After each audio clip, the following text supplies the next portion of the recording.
Good afternoon, everyone. As a practicing doctor, I can tell you the ideal prescription for those of you with sleep problems is you eat lunch, you turn on a PowerPoint presentation, and it makes it about 2 to 3 p.m. and, well, anyway. So if any of you fall asleep, it's fine.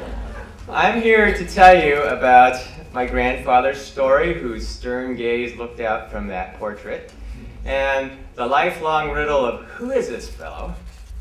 How come I'm expected to be a doctor? And I'm sure his influence was felt on all my brothers, sisters, cousins as well. So, consider this to be a time machine. We're going to take you back, way back in time. But I'd like to first acknowledge my thanks to many people, several of whom have passed away. Historians Shin Hasegawa, a relative who gathered all this material in the 70s, and I'm so happy he did. Yuji Ichioka, at UCLA, formerly. Eugene Itogawa, Wayne Maeda in Sacramento. Several physicians who I know Dr. Shigekawa knew personally, Fred Fujikawa, Henry Sugiyama from Sacramento, Kik Taira from Fresno, Yoshia Togasaki, and thank you, of course, to the 3 organizations who helped organize this. JANM, the Discover Nikkei, and the Little Tokyo Historical Society. So thank you for organizing this.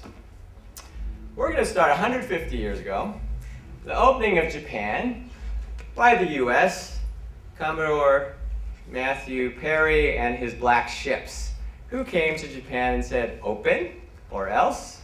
We'll come back in a year to make sure that you do, so they did. And the shogun was duly impressed and said, we are at a big disadvantage, let's open a naval training institute. What I'm doing with this is telling you about medicine in Japan first.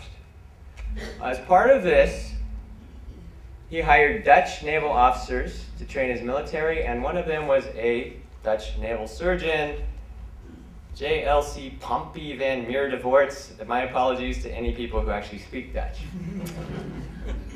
Pompey, he single-handedly taught everything he knew about medicine to 133 students in Nagasaki, and 4 years later he persuaded the shogun to open a hospital in Nagasaki, which is the start of Nagasaki Medical School. I'm going to skip quickly. The Meiji Restoration, or whatever you would like to call it, happened fairly soon after, 1868. One of the results of this was that the shogun dissolved. The emperor was now the head, although he was assisted by all these former daimyo, former lords, feudal lords. And they continued the modernization trend. They decided to hire some foreign consultants to help them reconstruct their country very quickly. Another Dutch fellow, Professor Verbeek, recommended that Japan not waste its heritage of learning from the Dutch. They always had a few people learn Dutch medicine in Nagasaki. And they had a school of medicine recognized in Japan called, I think it was Ran-yaku.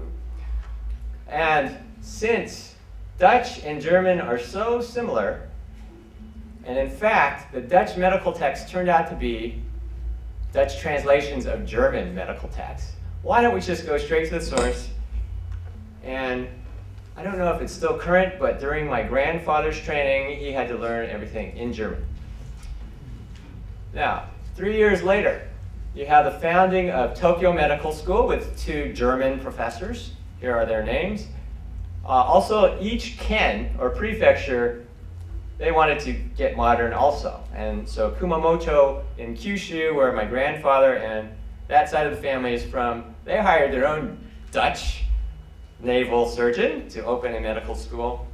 If you study the history of the plague, you will see this name, Kitasato Shibasaburo, the person who's credited with discovering the plague bacillus. So even though this med school was only open 5 years, it had outstanding graduates.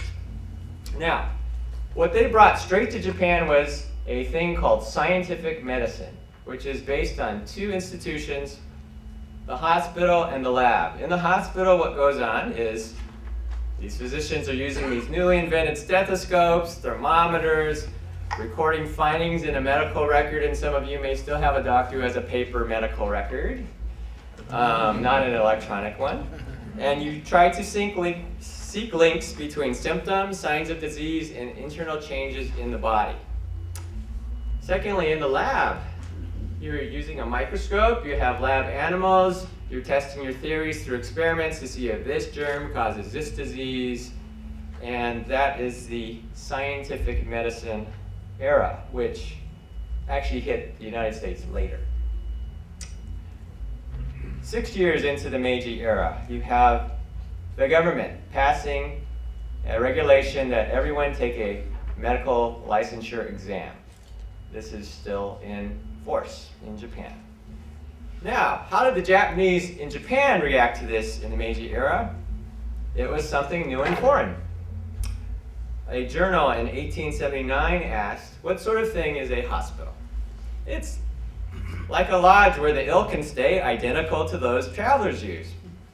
Hard for me to imagine that. But in addition, it is a place where therapy is practiced.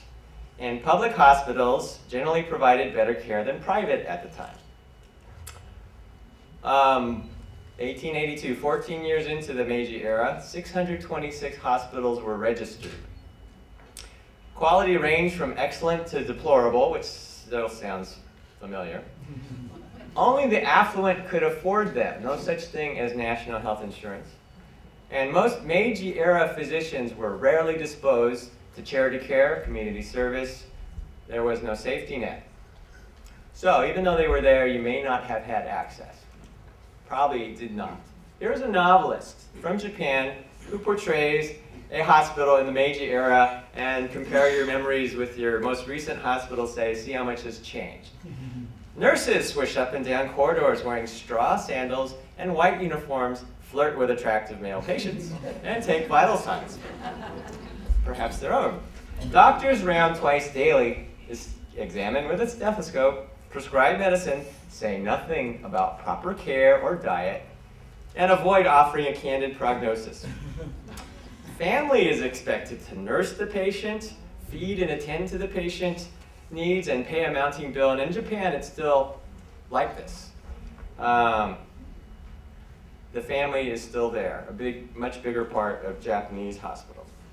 Now, my family's story, my grandfather's anyway, starts in 1894. He was born September 1st in the second year of marriage of his parents, Saburo and Mono. And that same year, this split screen, same year, Japan went to war with China and started their imperial conquest of East Asia. Here's Captain Togo Heihachiro after they sank the Chinese battleship Gaoshan. Now, 1899, my grandfather's 5. His father inherits 3 more children. His older brother could not take care of them. He becomes a guardian to 3 extra children.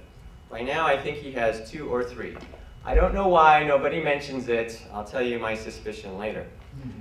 2 years after that, age 7, my grandfather enters elementary school, and that same year, both he and a younger brother developed tuberculosis. They're bedridden.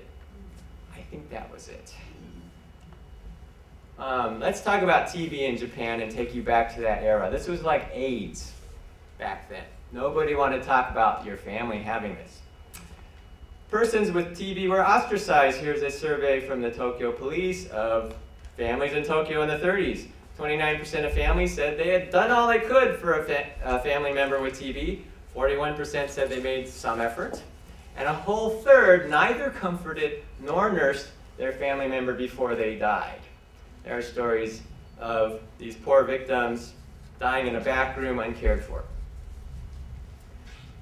That was TB in Japan.